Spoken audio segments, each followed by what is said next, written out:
들으면 들을수록 행복한 부자가 되는 채널 책 속을 누비다.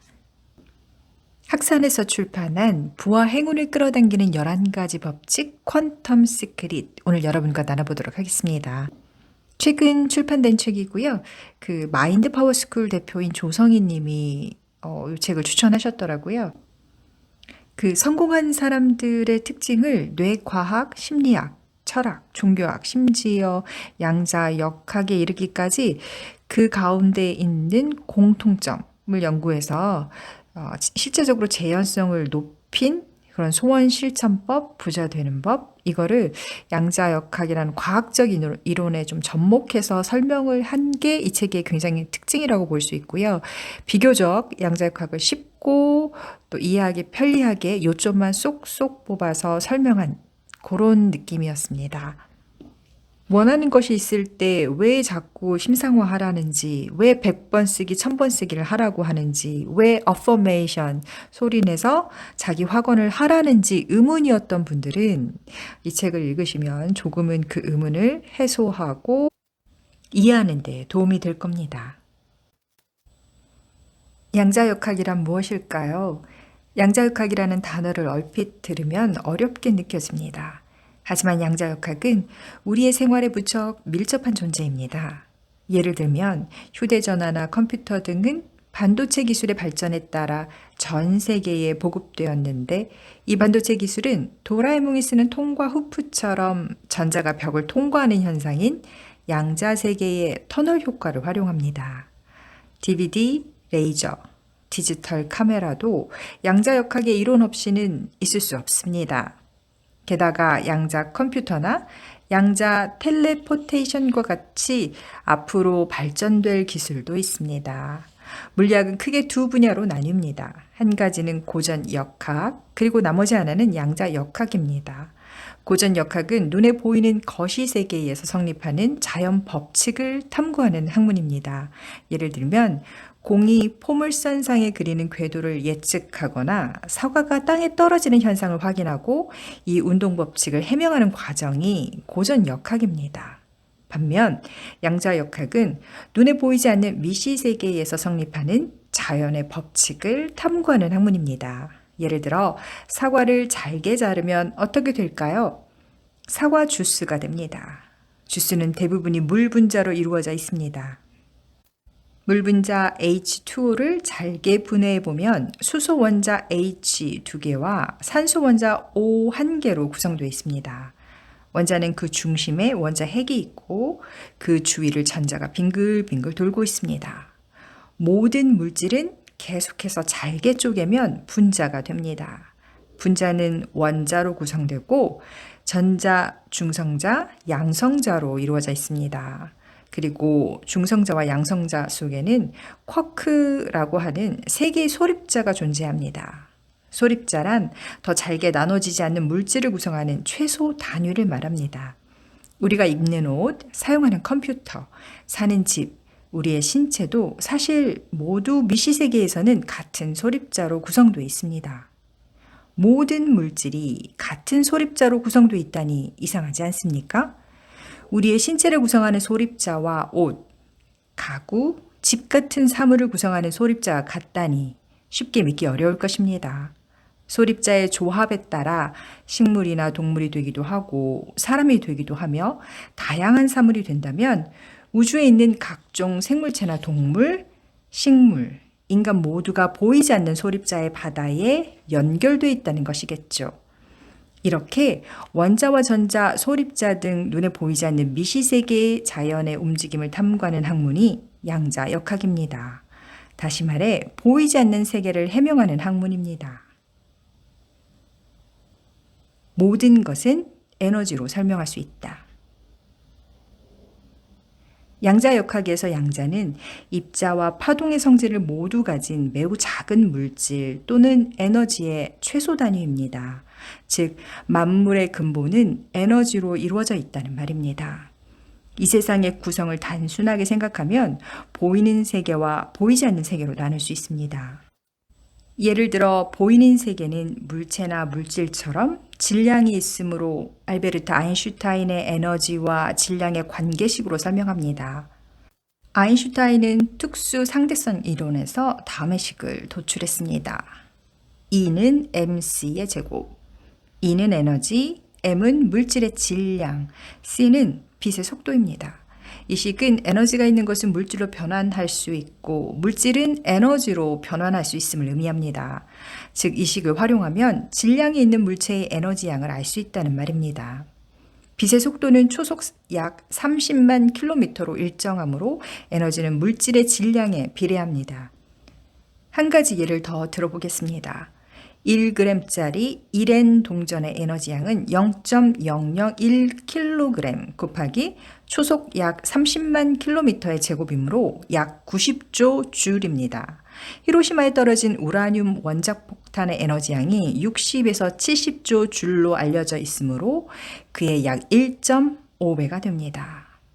마찬가지로 체중을 측정하면 우리가 가진 에너지 양도 알 수 있습니다. 이 방법으로 계산하면 우리는 상당한 에너지 양을 가지는 셈입니다. 질량을 가진 물체는 모두 무게를 측정하면 에너지 양을 알 수 있습니다. 그러면 눈에 보이지 않는 세계의 에너지 양은 어떻게 알 수 있을까요? 1905년에 아인슈타인은 빛은 입자로 이루어져 있다는 광양자 가설을 확립했습니다. 그리고 1923년에 미국의 물리학자 아서 컴프턴이 빛이 금속에 닿을 때 방출되는 컴프턴 효과에 의한 에너지식에서의 빛의 입자성을 증명했습니다. 빛의 입자가 금속에 닿아 방출되는 에너지 양은 다음 식으로 나타냅니다.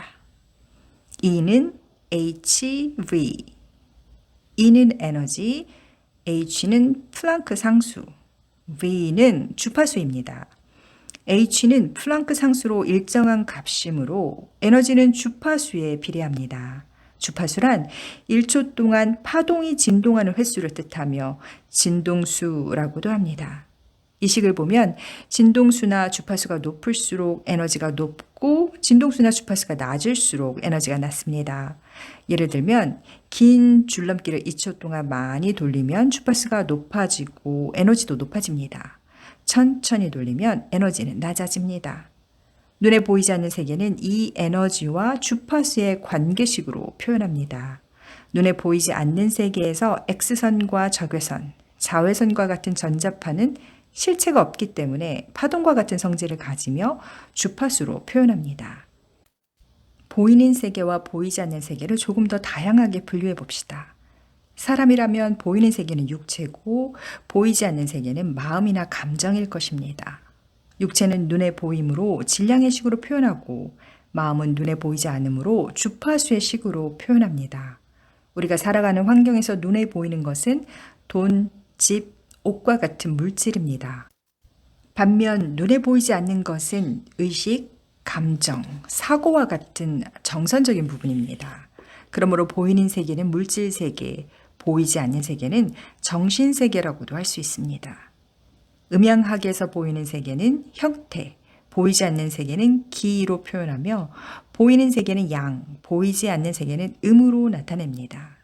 이렇게 보이는 세계와 보이지 않는 세계를 물리학적으로 해명하다 보면 반야심경의 색즉시공도, 나아가 이 세상도 저 세상도 모두 다음의 두 가지 에너지로 표현할 수 있습니다.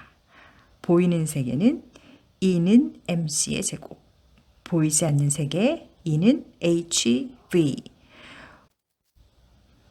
소립자는 파동과 입자로 이루어져 있다. 물리학에서 가장 아름답다고 일컬어지는 실험을 알고 계시나요? 1807년에 영국의 물리학자 토마스 영의 이중 슬릿 실험입니다. 토마스 영이 이 실험을 한 이유는 빛의 정체가 파동인지 입자인지를 증명하기 위해서였습니다. 실험의 내용은 광원과 스크린 사이에 이중 슬릿을 설치해 빛이 어떻게 나아가 스크린 위에 투영되는지 확인하는 것입니다. 실험에서 빛은 중첩돼서 간섭 현상이 일어나면서 스크린 위에 간섭 무늬가 나타났습니다. 파동이 합쳐져서 강해지면 빛은 밝아지고 합쳐져서 약해지면 어두워져서 흰색과 검은색의 줄무늬가 만들어졌습니다. 이를 통해 빛은 파동의 성질을 가지고 있음을 알게 되었습니다. 나중에 영국의 물리학자 제임스 맥스웰이 빛은 전자기파라는 파동의 성질을 가진다는 사실을 밝혀 물리학자 사이에서는 파동설이 주류가 되었습니다. 그러다 1905년에 아인슈타인이 빛은 에너지의 작은 덩어리인 입자이다라는 광양자 가설을 주장하고 1923년에 미국의 물리학자 아서 컴프턴이 이 가설을 실증해 특이하게도 빛은 파동이면서 입자이기도 하다라는 결론에 이르렀습니다. 즉, 빛은 파동의 성질과 입자의 성질 두 가지를 모두 가진다는 사실이 밝혀졌죠. 프랑스의 물리학자 루이 드브로이는 이러한 이중성은 입자라고 생각했던 다른 물질에도 적용되지 않을까라는 고민을 했고, 입자인 전자를 파동으로 다루는 이론과 일치함을 알게 되었습니다. 그 결과 미시 입자는 파동성이 있다고 보고 물질파 이론을 주장했습니다. 기술이 진보된 현대에는 영의 이중 슬릿 실험과 똑같은 실험을 전자에 적용해 실행할 수 있게 됐습니다. 이 실험에서는 전자총으로 전자를 하나씩 쏘면 전자가 이중 슬릿을 통과해 스크린에 간섭 무늬가 비칩니다. 이 실험에서 입자라고 생각했던 하나의 전자가 두 개의 슬릿을 똑같이 동시에 통과해 간섭 무늬를 만드는 신기한 현상도 확인됐습니다. 그런데 완전히 똑같은 실험을 하면서 관측 장치를 설치하거나 누군가 관측하려고 하면 스크린에는 간섭 무늬가 생기지 않고 전자가 입자처럼 움직여 두 개의 슬릿을 똑바로 통과한 흔적만 스크린 위에 남습니다. 아무도 없는 곳에서는 파동처럼 움직이고 누군가가 관측하면 입자처럼 움직인다는 점에서 전자와 같은 소립자는 이중성을 가진다고 할 수 있습니다. 이렇게 관측하려는 행위가 소립자의 활동에 영향을 주는 현상을 관측 문제라고 합니다. 비슷한 상황을 예로 들자면 무궁화 꽃이 피었습니다와 비슷합니다. 소립자는 아무도 보지 않으면 자유롭게 움직이지만 보기 시작하는 순간 멈춰버립니다. 정리해서 말하면 관측되지 않는 소립자는 파동의 성질을 가지며 관측되는 소립자는 입자의 성질을 가집니다. 그러므로 양자역학적으로 보이는 세계는 입자성이 있고 보이지 않는 세계는 파동성을 보입니다. 앞에서 말한 것처럼 우주는 눈에 보이는 물질, 눈에 보이지 않는 암흑물질과 암흑에너지로 구성되어 있습니다. 전자기파는 눈에 보이는 가시광선과 눈에 보이지 않는 가시광선 이외의 전자기파로 구성되어 있습니다. 의식은 인간이 인식하는 표면의식, 인식하지 못하는 잠재의식과 집합무의식으로 구성되어 있습니다. 우주에는 보이는 세계와 보이지 않는 세계가 있는데 두 세계 모두 에너지로 이루어져 있습니다. 이것을 양자역학의 관점에서 정의하면 보이는 세계는 입자성, 보이지 않는 세계는 파동성이라고 하겠죠. 그리고 이 이중성의 성질을 이용해 소환실현의 원리를 설명할 수 있습니다. 양자역학적 소환실현의 원리. 지금부터는 드디어 소환실현의 원리를 양자역학의 관점에서 이야기해 보겠습니다. 소립자는 관측되기 전까지는 파동의 성질을 가지며 관측되면 입자가 있는 이중성이 있다고 했습니다. 의식, 이미지, 사고, 감정은 눈에 보이지 않으므로 파동의 성질을 가집니다. 반면 물질이나 현실은 관측할 수 있으므로 입자의 성질을 가집니다. 따라서 의식, 이미지, 사고 등 눈에 보이지 않는 것이 관측되면 물질화되고 현실화됩니다. 그렇다면 소원실현은 눈에 보이지 않는 의식, 이미지, 사고가 인식, 관측을 통해 현실이 되면서 가능해집니다. 불확정성 원리를 제안한 독일의 물리학자 베르너 하이젠베르그는 파동 상태에서 의식이 어떤 물질이나 사건을 인식하면 가능성이었던 그 물질이나 사건은 가능성 영역에서 물리세계로 나갑니다 라는 말로 어떤 일이 현실화되는 원리를 설명했습니다. 이 양자역학적 소원 실현의 원리를 사용하면 생각이 구체적으로 실현되는 프로세스도 다음과 같이 설명됩니다. 1단계, 의식한다. 이상적인 상태를 의식한다. 예를 들어서 살고 싶은 이상적인 집을 의식한다. 2단계 이미지가 떠오른다. 의식하면 이미지가 떠오른다. 예를 들어 새하얀 단독주택에 정원이 있는 집을 떠올린다. 3단계 사고가 작용한다. 예를 들어 새하얀 단독주택을 지으려면 어떻게 해야 할까? 어느 정도 돈을 모아야 할까? 4단계 구체적인 행동이 명확해진다. 사고가 작동하면 그에 따라 해야 할 일이 명확해진다. 예를 들어 단독주택을 짓는데 돈이 얼마나 들지 견적을 낸다. 5단계 실행한다. 실제로 행동의 현실이 이상에 가까워진다. 예를 들어 매달 10만 엔씩 저축해 연간 120만 엔을 모은다.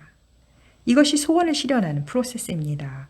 사람들은 이 프로세스를 반복해 이상을 현실로 만듭니다.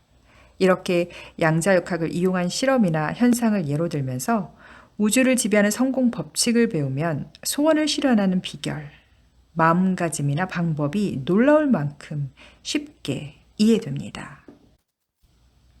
사고의 법칙을 과학적으로 설명.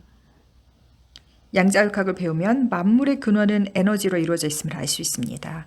눈에 보이거나 보이지 않는 모든 것은 에너지입니다. 즉, 생각이나 상상도 에너지라고 할 수 있습니다. 다시 말하지만 이것은 아인슈타인의 유명한 식 E는 mc의 제곱으로 설명할 수 있습니다. E는 에너지, m은 물질의 질량, c는 빛의 속도입니다. 이 식은 물질은 에너지로 교환할 수 있다는 의미입니다. 가장 알기 쉬운 예를 들면 물질이 에너지로 변환될 때는 음식을 먹을 때입니다. 음식은 신체를 움직이기 위한 에너지원이 됩니다. 음식이라는 물질이 에너지로 변환되었다는 말입니다. 그러면 에너지가 물질로 변환될 때는 언제일까요? 바로 여러분이 마음에 무엇인가를 떠올릴 때입니다. 이 세상에 있는 모든 창조물의 근원은 우리의 사고의 에너지 또는 상상입니다. 이 세상에 있는 사물은 모두 누군가가 생각한 결과입니다. 예를 들면 다음과 같은 설명이 성립합니다.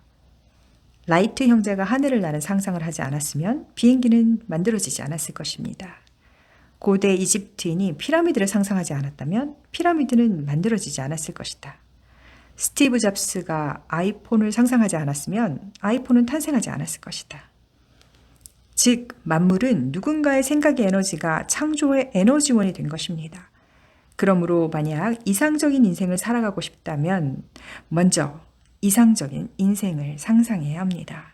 어떤 인생을 살아가고 싶은지, 이상적인 자기의 모습은 어떤 것인지 분명하게 떠올리지 못하면 그것은 창조하기 어렵습니다. 여러분에게 행복이란 어떤 상태인가요? 여러분에게 성공이란 무엇인가요? 여러분에게 가장 행복한 인생은 어떤 인생인가요? 이런 질문에 대해 한번 천천히 명확하게 상세히 상상해 봅시다. 여기서 모든 것이 시작됩니다. 그러나 아쉽게도 상상만으로는 이상적인 인생을 진짜 현실로 만들기는 어렵습니다. 만약 상상만으로도 꿈이 이루어진다면 모두가 꿈을 이뤘을 것입니다. 왜 상상만으로는 이상을 끌어당길 수 없을까요? 그 이유를 설명하려면 우선 의도와 소원의 차이를 이해해야 합니다. 의도란 간단하게 실현할 수 있는 일에 의식을 집중하는 것입니다. 예를 들어 아래의 의도는 비교적 간단하게 성취할 수 있습니다. 오늘 저녁 식사로 카레 라이스를 먹자. 내일은 근교에 쇼핑하러 가자. 오늘은 친구와 점심을 먹어야겠다. 소원이란 되고 싶은 상태를 말하는데 현재 상황에 만족하지 못하거나 결핍감이 있을 때 생깁니다. 즉, 다음과 같은 이면의 뜻이 숨어 있습니다. 돈이 부족하다. 돈을 더 벌고 싶다. 속박이 되어 자유가 없다. 자유를 더 얻고 싶다. 바빠서 시간이 없다. 여유를 갖고 싶다. 현재 돈이 없어 만족하지 못하는 사람은 부자가 되고 싶다는 소원이 생깁니다. 현재 결혼하지 않은 상태에 불만이 있으면 결혼하고 싶다는 소원이 생깁니다. 의도는 저녁에 파스타를 먹어야지와 같이 평소 생활에서 간단하게 실현할 만한 일을 떠올릴 때 생깁니다. 반면 소원은 1억엔짜리 복권에 당첨되고 싶어와 같이 지금 즉시 실현이 어려운 일을 상상할 때 생깁니다. 따라서 상상해도 쉽게 현실화되지 않는 이유는 상상은 소원이며 지금 당장 실현이 어렵다고 느끼기 때문입니다. 소원을 실현하는 사람과 실현하지 못하는 사람의 차이. 소원을 차근차근 실현하는 사람과 좀처럼 실현하지 못하는 사람에게는 어떤 차이가 있을까요?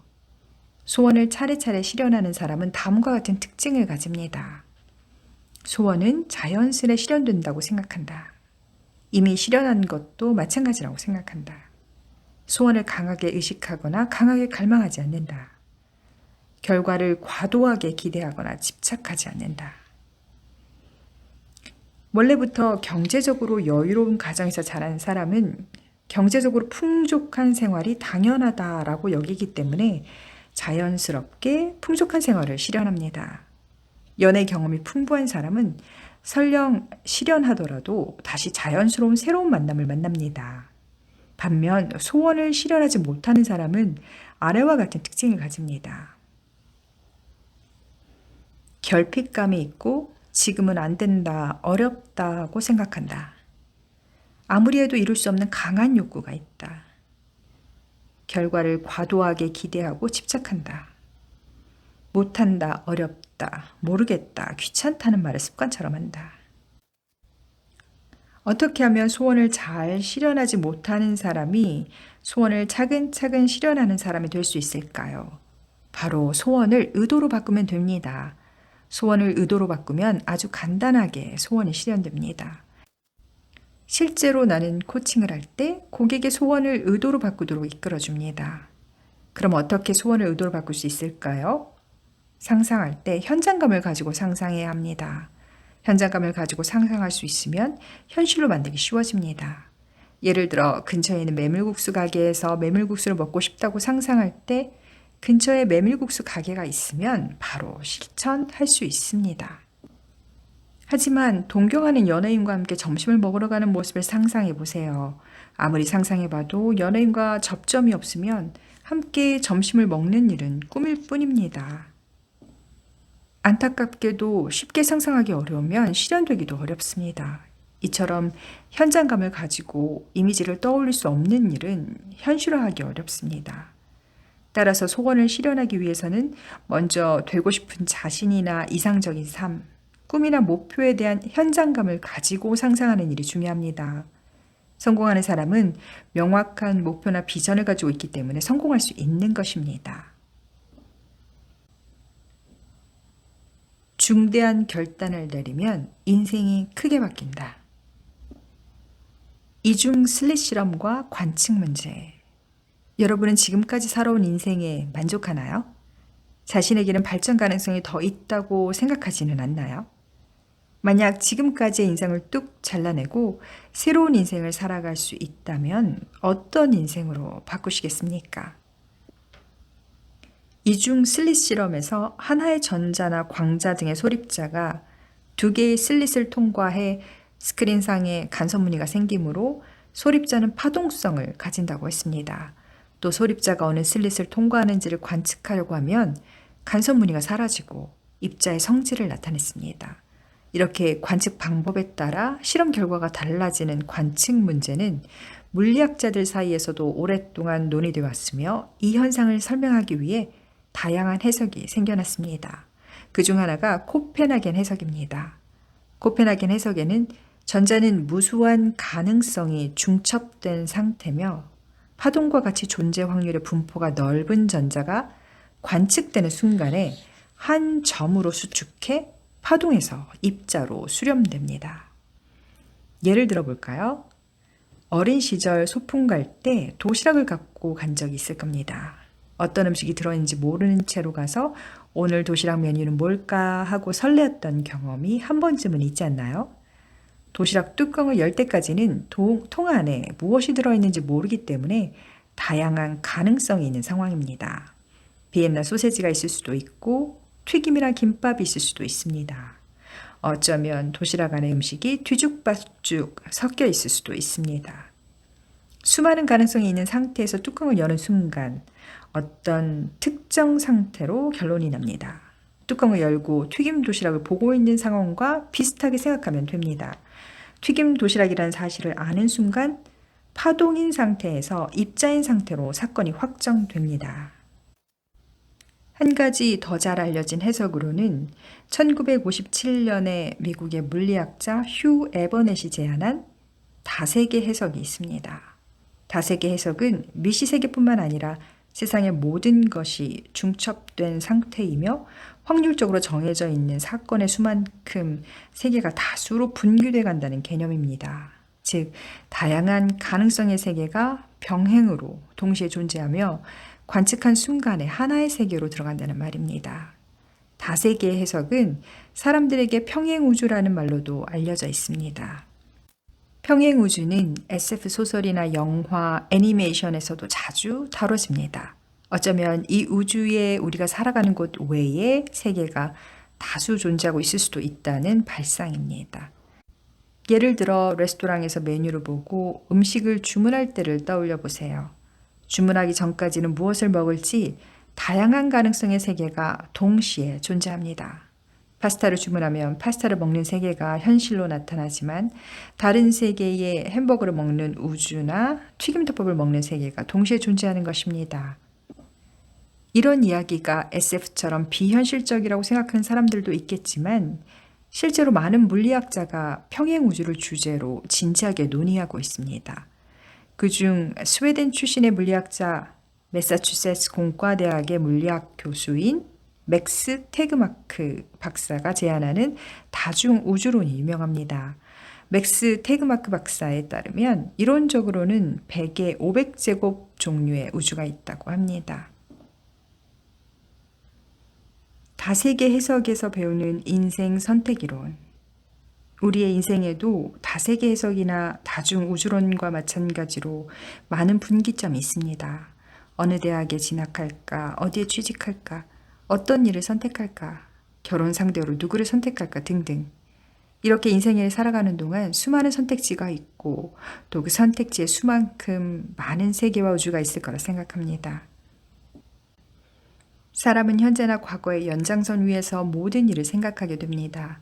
지금 사귀는 사람과 앞으로 결혼해야지, 지금 일하는 회사에서 정년까지 일해야지, 이렇게 제한된 범위 안에서 일을 판단합니다. 하지만 그래서는 크게 인생이 바뀌지 않습니다. 흔히 인생에서 성공하는 것은 대단한 일이라고 합니다.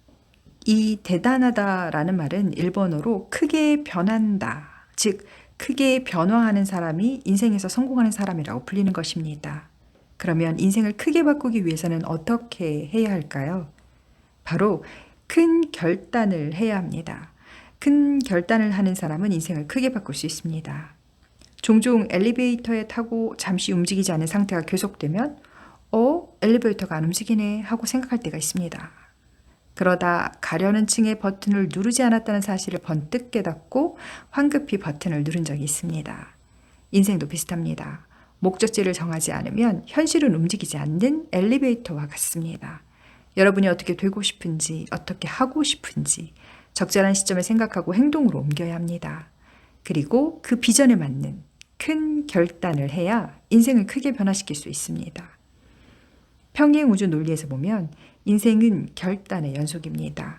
당신이 무엇을 선택하고 어떻게 행동하는지에 따라 수많은 가능성의 세계가 열립니다. 만약 결혼하고 싶다면 언제까지 결혼할지 결단해 보세요. 만약 부자가 되고 싶다면 자산을 얼마나 모을지 결단해 보세요. 만약 오래 살고 싶다면 몇 살까지 살지 결단해 보세요. 결단하는 힘이 현실을 크게 바꾸는 힘이 됩니다.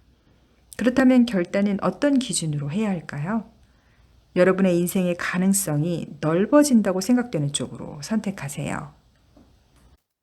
인생의 가능성이 넓어지는 선택은 그것을 선택해서 설레는지 그렇지 않은지로 판단하면 됩니다. 인생의 장래가 밝은 쪽으로 향하는지 그렇지 않은지로 판단하면 됩니다. 만약 그 선택으로 마음이 더 설레고 밝은 미래를 상상하게 된다면 고민하지 말고 선택하세요. 분명히 그것이 가장 좋은 선택일 겁니다. 모든 현실은 생각이 원인이 돼 만들어집니다. 즉, 까르마의 법칙을 믿는 사람은 까르마의 법칙에 따라 현상이 일어나고 까르마의 법칙을 믿지 않는 사람에게는 아무 상관없는 세계가 되는 것입니다. 만들어내는 세계가 다릅니다. 어느 생각이 좋거나 나쁘다는 말이 아니라 다세계 해석과 마찬가지로 여러분이 믿는 사고방식과 철학에 따라 보이는 세계가 다르다는 뜻입니다. 꿈을 이루기 위해 가장 중요한 일. 끌어당김의 법칙을 배운 사람 중에 의외로 이를 다르게 오해하는 사람들이 많이 있습니다. 예를 들어 매일 좋은 기분으로 지내면 꿈이 이루어진다거나 명상을 하면 끌어당김이 일어난다고 생각하는 것입니다. 또 매일 소리내어 어퍼메이션을 하면 끌어당김이 일어난다고 굳게 믿는 사람도 있습니다. 하지만 아무리 긍정적으로 생각하고 어퍼메이션을 해도 행동하지 않으면 아무 일도 일어나지 않습니다. 카페에서 아이스 카페라떼를 상상만 해도 주문할 수 있습니까? 카페에서 상상만 해서는 주문이 되지 않습니다. 아이스 카페라떼 주세요라고 말하지 않으면 원하는 음료를 얻을 수 없습니다. 설령 아이스 카페라떼를 주문했다고 해도 아이스 카페라떼를 마시는 행동을 하지 않으면 아이스 카페라떼를 마신다는 꿈을 이룰 수 없습니다. 다시 말해 사고, 언어, 행동 중에서 가장 중요한 것은 행동입니다. 물론 상상, 언어 표현, 어퍼메이션도 잠재의식을 바꿔 쓰는데 효과가 있지만 결국은 잠재의식을 수정해서 행동을 바꾸기 위해 하는 일입니다. 사람은 95%의 잠재의식으로 행동하므로 잠재의식을 바꾸지 않으면 행동은 바뀌지 않습니다. 즉, 현실은 바뀌지 않는다는 말입니다. 왜 행동이 가장 중요할까요?